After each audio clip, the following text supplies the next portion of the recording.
Bienvenidos a esta catequesis que vamos a tener. Venimos trabajando el tema de la Santa Misa y hoy vamos a tocar un tema bien especial que es el de gestos y posturas corporales en la Santa Misa. Comencemos por invocar la presencia de Dios sobre nosotros en esta noche, que nos ayuda el Espíritu Santo a discernir y a acoger con alegría y esperanza todas estas enseñanzas de la Iglesia en torno a la celebración de la Santa Misa. En el nombre del Padre, y del Hijo, y del Espíritu Santo. Amén. Ven, Espíritu Divino, manda tu luz desde el cielo. Padre amoroso del pobre, donen tus dones espléndidos. Luz que penetras las almas, fuente del mayor consuelo. Ven, dulce huésped del alma, descanso de nuestro esfuerzo. Tregua en el duro trabajo, brisa en las horas de fuego. Gozo que enjuga las lágrimas y reconforta en los duelos. Entra hasta el fondo del alma, divina luz, y enriquécenos. Mira el vacío del hombre si tú le faltas por dentro. Mira el poder del pecado cuando no envías tu aliento. Riega la tierra en sequía, sana el corazón enfermo, lava las manchas, infunde calor de vida en el hielo. Toma el espíritu indómito, guía al que tuerce el sendero. Reparte tus 7 dones según la fe de tus siervos.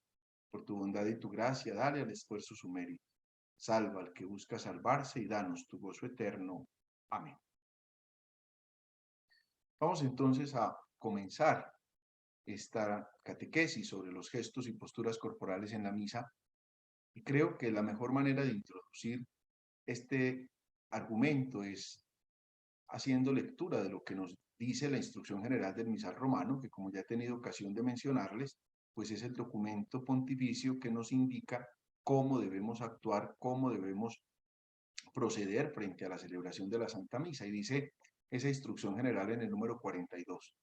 Los gestos y posturas corporales, tanto del sacerdote, del diácono y de los ministros, como del pueblo, deben tender a que toda la celebración resplandezca por el noble decoro y por la sencillez, a que se comprenda el significado verdadero y pleno de cada una de sus diversas partes y a que se favorezca la participación de todos. Encontramos entonces que tiene este tema como 3 argumentos importantes. Primero es tender a que toda la celebración resplandezca por un noble decoro y por la sencillez. No es el resplandor de un evento teatral, es la nobleza y el decoro y la sencillez para rendir y tributar homenaje a Dios nuestro Señor. En segundo lugar, tiene como objetivo comprender el significado verdadero y pleno de cada una de las partes de la Santa Misa. Y en tercer lugar, tiene la tarea de favorecer la participación de todos. De ahí que la uniformidad de las posturas que debe ser observada por todos los participantes es signo de unidad. Ya habíamos tenido ocasión de manifestar cómo la unidad de la Iglesia se expresa de modo muy especial en la comunión de todos los que participamos dentro de la Santa Misa. Porque nuestra oración no puede estar confinada solamente a la mente, al corazón o a las voces, sino que debe ser expresada por nuestro cuerpo. Cuando nuestro cuerpo participa en nuestra oración, rezamos con toda nuestra persona, como espíritus personificados tal como Dios nos creó. Este compromiso entonces debe ser de todos en oración y nos ayuda a todos a orar con una mejor atención. De ahí que estos gestos, estas posturas, no son solamente como realidades ceremoniales, sino que tienen un significado profundo, como lo vamos a poder ver a lo largo de toda esta catequesis. Cada postura corporal que asumimos en la misa va a enfatizar y a reforzar el significado de la acción en la que estamos participando dentro de ese momento del culto. De ahí que podríamos mirar en primer lugar como 3 realidades que todos vivimos dentro de la celebración de la Santa Misa. La primera es el estar de pie, la segunda es el estar sentados y la tercera es el estar de rodillas. Vemos que a lo largo de toda la celebración, pues estas son como las 3 realidades o gestos o posturas corporales que más utilizamos. Miremos la primera, esto de estar de pie. Tomemos como base un texto del Apocalipsis muy bonito que ustedes encuentran en el capítulo 7, versículo 9, cuando está el Cordero en el trono y dice el texto, después miré y había una muchedumbre inmensa que nadie podría contar, de toda nación, raza, pueblo y lengua, de pie delante del trono y el cordero, vestidos con vestiduras blancas y con palmas en sus manos. Hace referencia a la iglesia ya triunfante que está de pie en la presencia del trono. Y la instrucción general del misal romano en el número 43 dice este texto que les he puesto aquí en la diapositiva: los fieles están de pie desde el principio del canto de entrada o bien desde cuando el sacerdote se dirige al altar hasta la oración colecta inclusive. Luego está de pie en el canto del aleluya, que lo pudimos ver la semana pasada cuando hablamos en la catequesis sobre los cantos en la misa, canto del aleluya antes del evangelio. También está de pie la comunidad durante la proclamación del evangelio, no de las otras lecturas y el salmo, sino durante la proclamación del evangelio. Mientras se hace la profesión de fe, es decir, el credo y la oración universal. Además, desde la invitación que nos hace el presidente de la celebración cuando nos dice: oren, hermanos, para que este sacrificio mío de ustedes sea agradable a Dios Padre Todopoderoso, desde antes de la oración sobre las ofrendas hasta el final de la misa. Démonos cuenta que el estar de pie es un signo de respeto y honor. Por eso nosotros nos ponemos de pie desde que comienza la Eucaristía y entra el presidente de la celebración en representación de Cristo. Desde los inicios de la Iglesia, esta postura corporal ha sido interpretada como una postura de aquellas personas que son elevadas con Cristo, que están en la búsqueda de cosas superiores. Así, estando de pie, asumimos nuestra estatura completa ante Dios. Es un reconocimiento que nosotros hacemos del don maravilloso del que ya hacemos parte gracias al bautismo, el bautismo que nos hizo hijos de Dios. Entonces nos da la dignidad de ponernos de pie en la presencia de Dios. Nos ponemos de pie para escuchar el evangelio, que es la cúspide de la revelación, porque es la voz del Señor, la buena nueva, la que nos está hablando. Luego estamos de pie en el credo, porque nos ponemos de pie como familia, porque somos o hemos recibido el espíritu de adopción filial. Somos hijos gracias al Hijo. Con esto estamos significando nuestra dignidad de hijos de Dios, de la que hacemos parte gracias a Cristo. De ahí que, por ejemplo, en otro momento tan especial como el Padre Nuestro, cuando le decimos a Dios Padre, Abba, pues estamos en una actitud cariñosa de confianza hacia Dios, a quien vemos sobre todo como un Padre. Además, estar de pie es una actitud que indica prontitud. Estamos disponibles, estamos preparados para la acción. Por tanto, indica la voluntad de seguir al Señor. Desde el comienzo, esta fue una actitud profundamente cristiana, orar de pie. Incluso los cristianos de la iglesia primitiva oraban con los brazos extendidos o levantados y miraban hacia el oriente de donde salía el sol como signo de la resurrección de Cristo. Es un argumento bien bonito. Estamos de pie precisamente porque Cristo se ha levantado de la muerte, Cristo ha resucitado. Por eso tenemos la dignidad de ser hijos. Y de ahí que cuando vamos a comulgar también comulgamos de pie porque tenemos la dignidad de ser hijos. Entonces, esa es la primera realidad, estar de pie. En segundo lugar, viene la otra realidad, el estar sentados. Y dice el libro del Apocalipsis en el capítulo 4, versículo 4, vi 24 tronos alrededor del trono y sentados en los tronos a 24 ancianos con vestiduras blancas y coronas de oro sobre sus cabezas. Esos 24 ancianos van a representar a los 12 patriarcas del Antiguo Testamento. Recuerden ustedes, Abraham engendró a Isaac, Isaac engendró a Jacob, al que después le cambió por nombre y lo llamó Israel, y Jacob o Israel, que es la misma persona, pues es el padre de los 12 patriarcas que van a representar a todo el pueblo de Israel. Y los otros 12 representan el Nuevo Testamento, que vienen siendo propiamente los 12 apóstoles. Esos son los 24 ancianos. Y es especial porque el texto del Apocalipsis advierte, ellos estaban sentados en unos tronos que Dios había dispuesto para ellos, pero estaban alrededor del trono. Entonces es una figura muy especial de la que hacemos eco, particularmente cuando estamos en la Eucaristía, el presidente está sentado, la asamblea también está sentada. Dice la instrucción general del misal romano, estarán sentados mientras se proclaman las lecturas antes del Evangelio y el Salmo responsorial. También estarán sentados durante la homilía. También lo estarán mientras se hace la preparación de los dones para el ofertorio. Y también, según las circunstancias, mientras se guarda el sagrado silencio después de la comunión. Mientras los demás hermanos comulgan, la comunidad puede estar de rodillas o estar sentada hasta que el sacerdote hace el último oremos de la oración poscomunión. La posición de estar sentados es para escuchar y meditar. Es un momento muy especial. Es el momento de acoger del mejor modo lo que Dios nos dice. Es un momento de contemplar lo que Dios me está diciendo. Aquí ojalá pudiéramos nosotros hacer que la loca de la casa, como le decía Santa Teresa, la mente estuviera concentrada en lo que la lectura se está diciendo. A mí me da mucho pesar cuando las personas le ponen más fuerza a la homilía que a la misma palabra de Dios. ¿Por qué? Porque la palabra de Dios es la que va a renovar y la que va a transformar.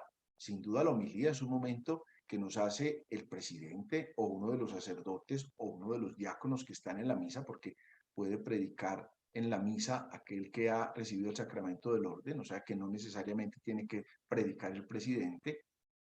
Es el momento también en que nos predica nos está actualizando eso que la palabra de Dios nos ha dicho para el momento que vivimos. Pero no es más importante la homilía que la palabra de Dios, ni riesgos. Entonces, tenemos que hacerle fuerza al meditar, al contemplar, al escuchar con atención y al evitar cualquier tipo de distracción. Y por eso la iglesia nos invita a que estemos sentados, para que sea un momento profundo en el que acogemos lo que Dios nos está diciendo. Y luego viene la posición de estar de rodillas. Dice la instrucción general del misal romano: estarán de rodillas a no ser por causa de salud, por la estrechez del lugar o por el gran número de asistentes o por otras causas razonables que lo impidan. Estarán de rodillas durante la consagración. Pero los que no se arrodillen para la consagración, que hagan al menos una inclinación profunda mientras el sacerdote hace la genuflexión después de la consagración. Aquí tenemos nosotros entonces como tres palabritas que nos pueden ayudar un poquito a esta reflexión. Por una parte está la genuflexión. Genu es rodilla en latín. Entonces, genuflexión, flexa es doblar. Genuflexión es doblar la rodilla, que es la expresión que utilizamos, por ejemplo, cuando entramos a la iglesia y saludamos el Santísimo Sacramento, hacemos una genuflexión. Es una figura que ustedes van a ver, por ejemplo, cuando el sacerdote consagra el pan y consagra el vino, hace una genuflexión. También el sacerdote hace una genuflexión una vez que va a partir el pan, una vez que va a hacer la fracción del pan, hace una genuflexión, que es ante todo un signo de profunda penitencia, de profunda reverencia. Dice el libro del Apocalipsis en el capítulo 4, versículos del 9 al 11. Acabamos de hablar de los ancianos que están sentados en el trono. Aquí continúa el libro del Apocalipsis diciendo: y cada vez que los vivientes dan gloria, honor y acción de gracias al que está sentado en el trono y vive por los siglos de los siglos, los 24 ancianos se postran ante el que está sentado en el trono y adoran al que vive por los siglos de los siglos, y arrojan sus coronas delante del trono diciendo: eres digno, Señor y Dios nuestro, de recibir la gloria, el honor y el poder, porque tú has creado el universo, por tu voluntad lo que no existía fue creado. Quiere decir entonces que es una actitud de profunda veneración. Pero además de hacer la genuflexión que se hace con una sola rodilla, está la genuflexión de doblar las dos rodillas. Nosotros llamamos estar arrodillados, ponernos de rodillas, que como lo acaba de decir la norma, pues cuando nos lo permita la salud, porque hay personas que por condiciones de salud no pueden doblar la rodilla, o también a veces cuando el lugar es muy estrecho y hay tanta gente, piensen ustedes, a veces en una misa multitudinaria, por ejemplo con el Papa, pues difícilmente nos podemos arrodillar, pero o puede haber otra causa que, como dice la norma, puede ser razonable, pero el gesto de estar de rodillas es un signo de profunda veneración. Entonces, genuflexión, doblar una rodilla, arrodillarnos es doblar las dos rodillas, y hay otra tercera figura que casi no se usa, pero es una figura muy especial, que es lo que se llama la proquinesis. La proquinesis significa besar la tierra. que es cuando estamos acostados, cuán largos somos, como un signo de profunda veneración a Dios nuestro Señor. Ustedes lo habrán visto, por ejemplo, en la ceremonia del Viernes Santo, cuando el sacerdote y los ministros entran a empezar la acción litúrgica de la muerte del Señor, hacen la proquinesis, se postran cuán largos son, rostro en tierra, como un signo de profunda veneración a ese misterio de la cruz. Y también quien haya tenido ocasión de estar en las ordenaciones, sea como diáconos, sea como presbíteros, sea como obispos, se da cuenta que los que van a ser ordenados se postran en la proquinesis y los demás se postran de rodillas, porque es un signo de postración total que va a simbolizar que el que está ahí es un penitente, que el que está ahí es un pecador que va o viene a adorar al Señor, porque en última instancia este signo de estar arrodillados o de hacer la genuflexión o de hacer la proquinesis va a ser un signo de profunda veneración al Señor. Incluso hay una cosa muy especial. En la iglesia primitiva, los primeros cristianos no se ponían de rodillas durante la Pascua, ni siquiera cuando estaba el sacerdote consagrando, para hacer referencia a la figura de Cristo que se levanta y resucita. Estar de rodillas entonces es una actitud de humildad, expresa arrepentimiento, expresa penitencia, es un signo de adoración que da a la oración un acento muy especial. Seguramente, claro, uno puede rezar sentado, uno puede rezar en el carro o uno puede rezar en el metro, pero tiene una particular especialidad cuando nos ponemos de rodillas. Incluso San Pablo lo advierte en la carta que le escribe a la comunidad de Éfeso, San Pablo a los Efesios, en el capítulo 3, versículo 14, y dice: doblo mis rodillas delante del Padre, de quien procede toda paternidad. Incluso nos muestran a Jesús también de rodillas en el Evangelio de Mateo, en el capítulo 26, versículo 39, cuando Jesús está en el huerto de los olivos, en la agonía en el Getsemaní, y dice: Jesús puesto de rodillas oró durante su agonía. O sea, es un signo de reconocimiento de la divinidad, es un signo muy especial.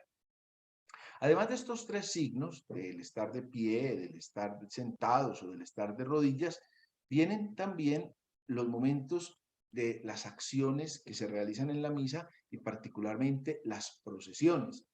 Dice la instrucción general del misal romano: entre los gestos se cuentan también las acciones y las procesiones con las que el sacerdote, con el diácono y los ministros se acercan al altar. Ese es el primer momento, el momento que llamamos de la procesión inicial. Vamos en camino hacia el altar. En segundo lugar, hay otra procesión muy especial cuando el diácono, antes de la proclamación del evangelio, lleva al ambón el evangeliario o el libro de los evangelios y se acerca al altar para proclamarnos el evangelio. Hay otra tercera procesión que también se puede dar, y ustedes seguramente la han visto en las procesiones solemnes, cuando los fieles llevan los dones. Y una última procesión de la que todos hacemos parte y a veces pasa como muy desapercibida, es la procesión que hacemos cuando nos vamos a acercar a la comunión. No es solamente una fila de cortesía para no atravesarme al otro que va delante de mí, es una procesión, porque voy en peregrinación al encuentro del Señor, voy en camino de acercamiento. Las procesiones, entonces, deben ser solemnes, pues uno no va en la fila de la comunión como charlando, como distraído con el celular, sino que voy al encuentro del Cordero. Tanto que la procesión va acompañada, por ejemplo, de cantos correspondientes, como lo pudimos ver la semana pasada cuando hablábamos de los cantos. La procesión hace parte de una peregrinación. El que peregrina procesiona, camina al lugar sagrado. El pueblo de Israel iba muchas veces a la ciudad santa, Jerusalén, iba en peregrinación. La peregrinación es un sacramental, es un signo de reconocimiento de la divinidad. Por eso cuando vamos en peregrinación a algún lugar, vamos en oración. Aquí hemos hecho algunas peregrinaciones, ahora vamos a tener una con motivo del cierre del mes misionero en octubre, con motivo del año de San José. Quienes participaron de la misa de ayer pues se pudieron dar cuenta. Vamos a hacer una peregrinación el 31 de octubre al municipio de San José de la Montaña, donde vamos a celebrar la misa y luego vamos a ir al santuario de la Virgen en Santa Rosa de Oso, donde vamos a rezar el rosario. Entonces, fíjense ustedes, esa peregrinación es un signo procesional, tanto que el pueblo de Israel, cuando se dirigía al templo de Jerusalén, a la ciudad santa, cantaba los salmos. Y hay uno que seguramente ustedes se lo saben porque lo usamos mucho en la liturgia, que el pueblo cantaba cuando empezaba a subir la colina de Sión.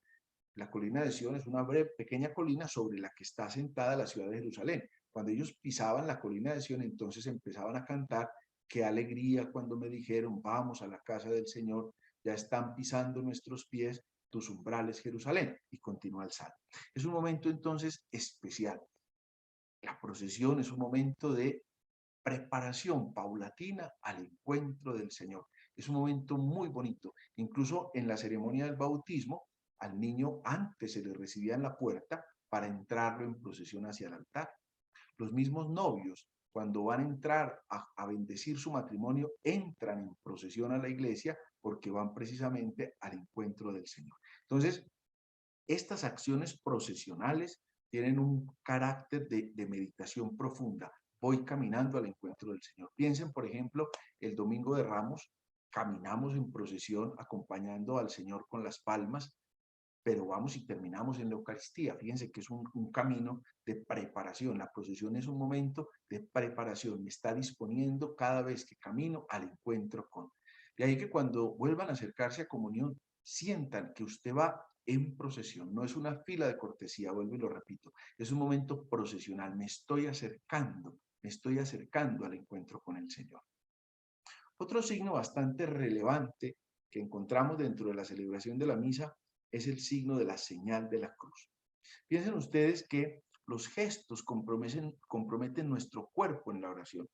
Y uno de los gestos más comunes es el de la señal de la cruz. Con él damos inicio a la misa y con él terminamos la misa. Fíjense que es un momento muy especial. Esto implica que estamos reconociendo al Padre, al Hijo y al Espíritu Santo. Y lo estamos reconociendo con todos nuestros pensamientos. Por eso la primera mano va en la cabeza. Con todos nuestros sentimientos o emociones. Y por eso la segunda mano va abajito del pecho, como encima de la barriga. Y con todas nuestras acciones.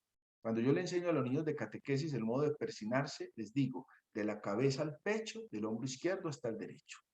Incluso es distinta la forma de darnos la cruz que tenemos nosotros, los occidentales, a la forma que tienen de darse la cruz los orientales. Si ustedes miran a los cristianos de Oriente, ellos se dan la cruz primero en la cabeza, luego abajo del pecho, luego en el hombro derecho y luego en el corazón. Y se la dan 3 veces en función de la Trinidad, para indicar que todas las acciones, todas las emociones, todas las acciones, todos los pensamientos, perdón, las emociones, las acciones y todo el sentimiento es para gloria de Dios. Y se la dan 3 veces rapidito. Ustedes pueden ver alguna vez que vayan a la iglesia oriental, se la dan 3 veces porque están invocando el nombre de la Trinidad. Además de esas 2 signaciones que hacemos al inicio de la misa, cuando el sacerdote nos dice, nos reunimos en el nombre del Padre, del Hijo y del Espíritu Santo. Y cuando va a terminar la misa, el sacerdote nos dice, y la bendición de Dios Padre, Hijo y Espíritu Santo. Hacemos también nosotros, en el momento del Evangelio, hacemos 3 cruces sobre nosotros. Una sobre la frente, otra sobre la boca y otra sobre el pecho. Dice la instrucción general del misal romano, en el número 134. Ya en el ambón, es decir, en el momento del Evangelio, el sacerdote abre el libro y con las manos juntas dice, el Señor esté con ustedes. Y el pueblo responde, y con tu espíritu. Y enseguida,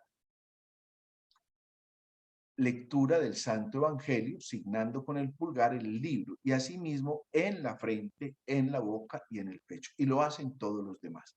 Ahí no nos damos la bendición final, porque esa no la vamos a dar al final de la misa, pero estamos pensando que nuestros pensamientos, nuestras palabras y nuestros sentimientos estén abiertos para recibir la palabra de Dios que nos va a transformar.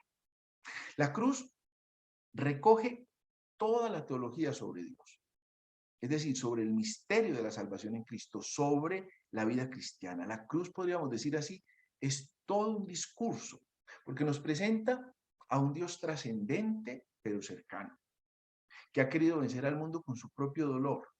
Un Cristo que es juez y Señor, pero a la vez es siervo, que ha querido llegar a la entrada total de sí mismo como una imagen del amor, de la condescendencia de Dios para con nosotros. Nos hace pensar la cruz en el signo de la muerte y la resurrección por la cual Cristo ha dado al mundo la reconciliación. De ahí que el signo de la cruz es una verdadera confesión de fe. A veces lo hacemos como sin darnos cuenta. Yo veo que a veces entramos a la iglesia y eso es como a la carrerita a ver como qué sale, uy, casi que no me toca nada. No, la cruz es un momento significativo. Es como cuando usted quiere saludar a una persona que le es muy especial, le estrecha la mano, la abraza, le da un beso. Hay un gesto. Si eso fuera una cosa así como a la carrera, usted dice, uy, aquí qué pasó que ni siquiera me saludó esta persona, ¿no es cierto? Entonces, debemos entender que la cruz es un pequeño gesto, pero cargado de toda la simbología, de toda la teología, de todo lo que indica a nosotros una nueva vida. De ahí que es un signo bien representativo, bien significativo y que usamos con mucha frecuencia, porque yo sé que todos nos signamos no solamente durante la celebración de la Santa Misa, sino en las oraciones que hacemos. Veo yo, por ejemplo, cuando la gente va a emprender un viaje en un carro, en un avión, o cuando vamos en una cabalgata y van a arrancar los caballos, como signo también de protección. Es un momento entonces especial, pero al que tenemos que ponerle cuidado. Entender la cruz de Cristo, darnos cuenta que todo nuestro ser, toda nuestra mente, toda nuestra actitud está puesta para gloria y alabanza de Dios nuestro Señor. Viene también el gesto muy significativo de golpearnos el pecho. Ese es un momento también bastante especial.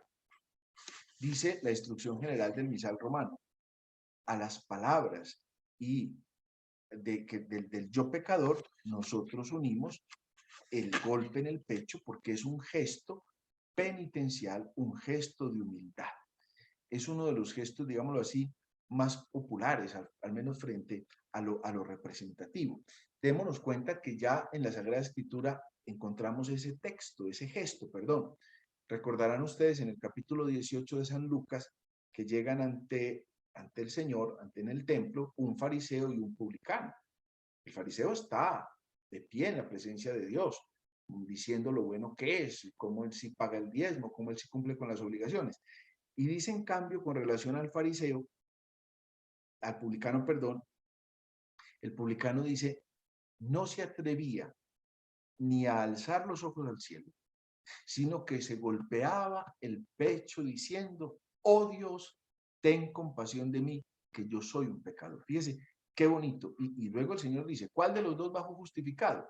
El que se reconoció propiamente pecador, porque no se nos puede olvidar, a la Eucaristía, ¿quiénes son los que entramos? Los pecadores. Así empieza la misa.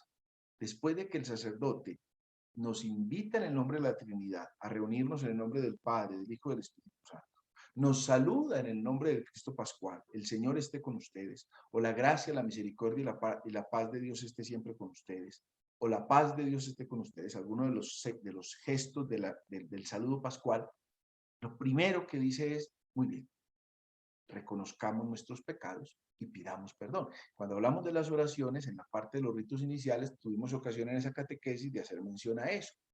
Nos reunimos los pecadores. En la Eucaristía estamos los pecadores. Estamos unidos a la iglesia triunfante, sí. Estamos unidos a todos los ángeles, sí. Estamos unidos a la iglesia purgante, sí. Pero ahí los que estamos somos pecadores. Y hay una cosa muy linda. Yo confieso ante ustedes, hermanos, yo les confieso que yo he pecado mucho, que yo soy un pecador. Pero luego, como termina esa oración, y les pido a ustedes, le pido a Santa María la Virgen, a los ángeles y a los santos que intercedan por mí ante Dios nuestro Señor. O sea, yo reconozco que necesito de la oración de ustedes en ese momento importante en el que estoy reconociendo precisamente esa realidad de que soy un pecador.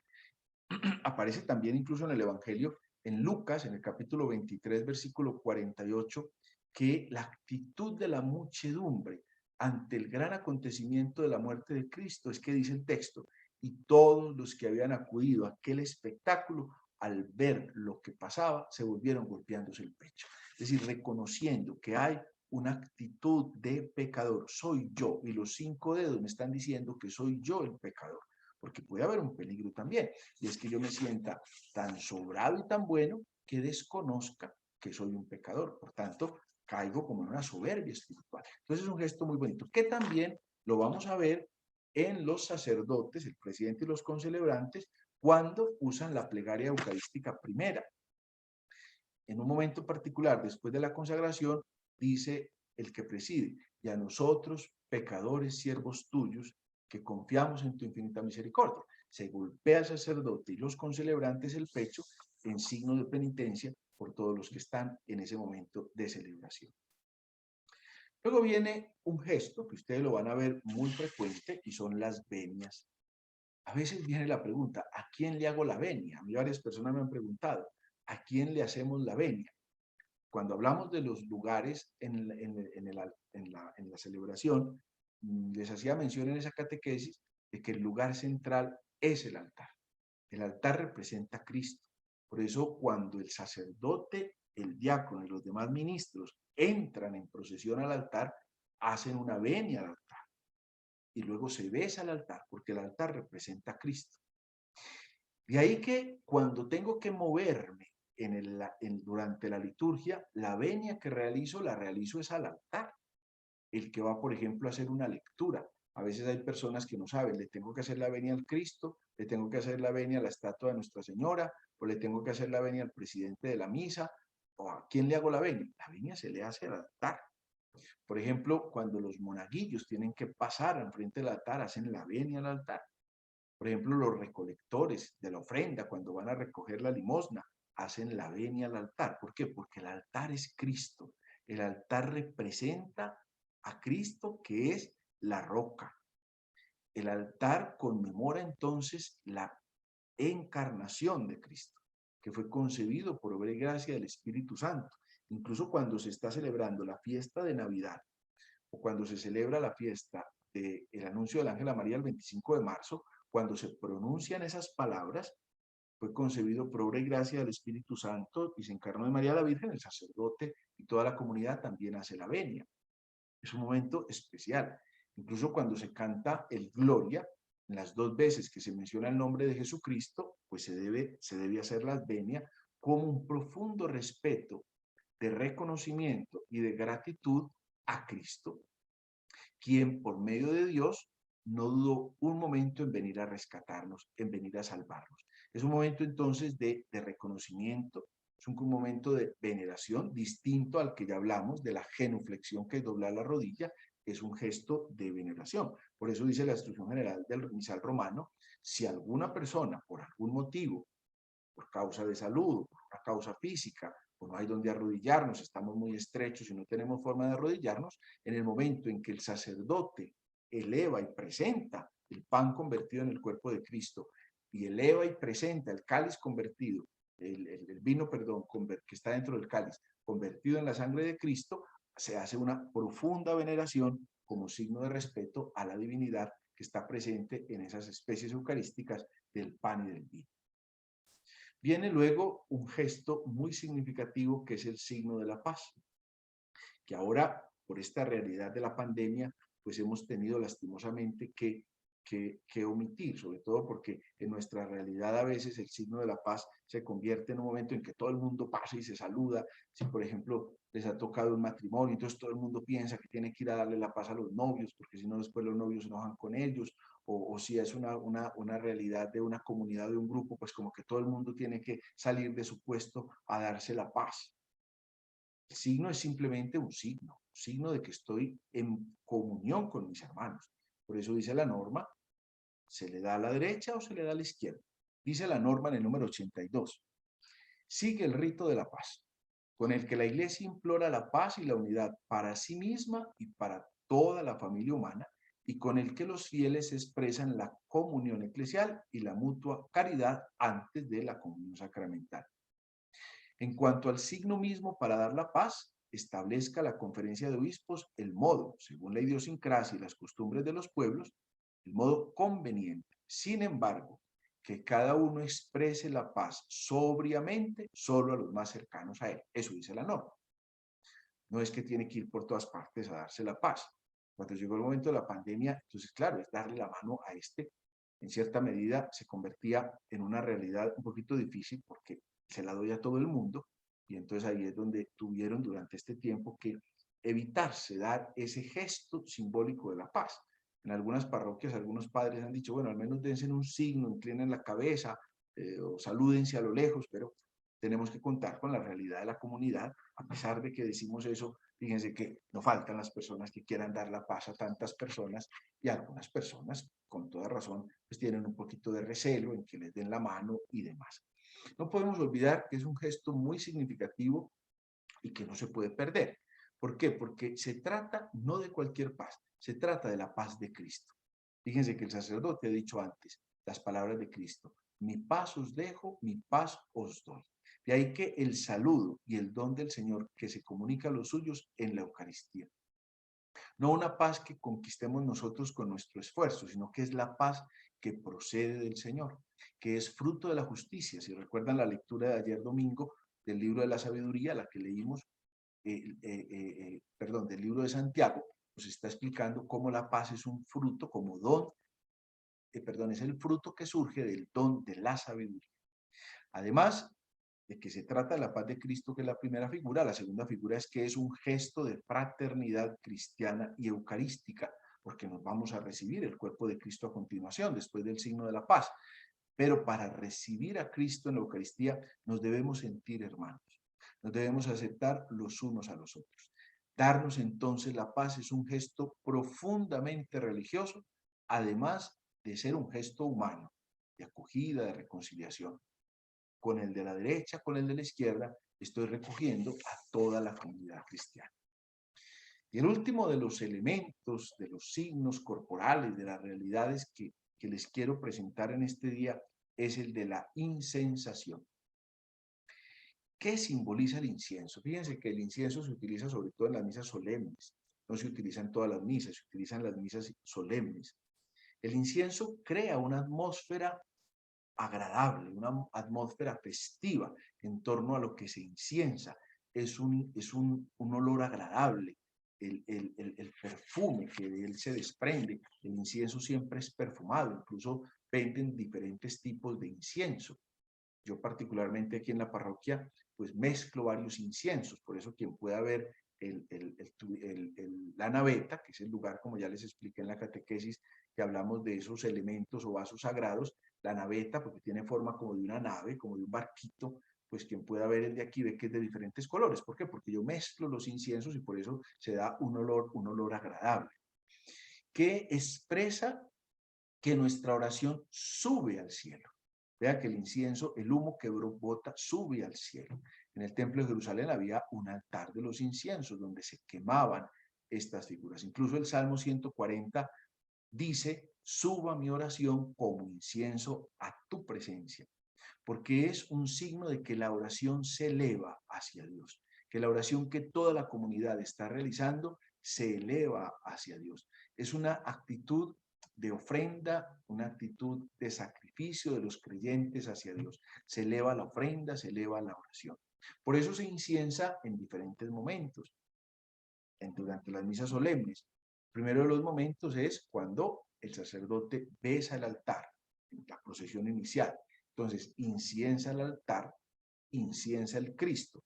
Y si se trata, por ejemplo, de una celebración especial, como de la Santísima Virgen o del Santo Patrono, se inciensa la imagen de la Santísima Virgen o del Santo Patrono. O si es la fiesta de San José, se inciensa la imagen de San José o el cuadro que se tenga. Y claro, si hay alguna reliquia, se inciensa la reliquia, o en la Pascua se inciensa, durante la vigilia de la octava de Pascua, se inciensa el cirio pascual que representa a Cristo. Ahí ya no se inciensa la cruz, sino que se inciensa el Cristo. Luego se inciensa el Evangelio, cuando el sacerdote o el diácono se acerca al proclamar el Evangelio, dice: el Señor esté con ustedes, lectura del Santo Evangelio según San Mateo, por ejemplo, se inciensa el evangeliario. Luego, cuando se presentan las ofrendas, ya se inciensan las ofrendas del pan y del vino, se inciensa el altar en derredor, se inciensa el Cristo, se inciensa al sacerdote que nos preside la celebración y se inciensa a la comunidad, y por eso la comunidad se pone de pie para la incensación. Y finalmente se saca el incensario para el momento de la consagración. Una vez que el sacerdote eleva el pan convertido en el cuerpo de Cristo, o una vez que el sacerdote eleva el cáliz que contiene la sangre convertida el vino convertido en la sangre de Cristo, se inciensa la presencia de Cristo sacramental que allí está. De ahí que la incensación es un momento de adoración, un momento de festividad, un momento en el que le pedimos a Dios que todo lo que estamos haciendo dentro de la celebración de la Santa Misa sea una oportunidad de gloria y alabanza para Él. Como pueden ver entonces, los gestos no pretenden ser cosas prefabricadas o como realidades teatrales, a ver cómo sale esto bonito, cómo sale esto feo, no, son realidades que van unidas, como les decía al principio, a esta celebración que yo estoy haciendo, unido a las palabras, unido a los momentos, unidos a los cantos. Como pueden ver en todas las catequesis que hemos podido hablar de la Eucaristía, todo va unido para gloria y alabanza de Dios nuestro Señor. Vamos terminando así entonces este ciclo de catequesis sobre la Santa Misa. Nos queda una última que quiero compartir con ustedes la próxima semana, si Dios me da vida, que va a ser precisamente en torno a aquella expresión final de la misa, pueden ir en paz, que en latín decían ite missa est, es decir, la misa ha terminado, vayan a la misión. Es esa coherencia entre la misa y la vida. San Alberto Hurtado tiene una frase muy bonita que dice, la misa es mi vida y mi vida una misa prolongada. Pero ese será el tema de la próxima catequesis, que será la que cierra este ciclo de catequesis. Espero que de todas estas catequesis podamos sacar lo mejor y que nuestra participación en la misa sea cada vez más productiva a nivel espiritual, a nivel de fe, que podamos creer y crecer. Y la bendición de Dios Todopoderoso, Padre, Hijo, Espíritu Santo, descienda sobre ustedes y los acompañe siempre.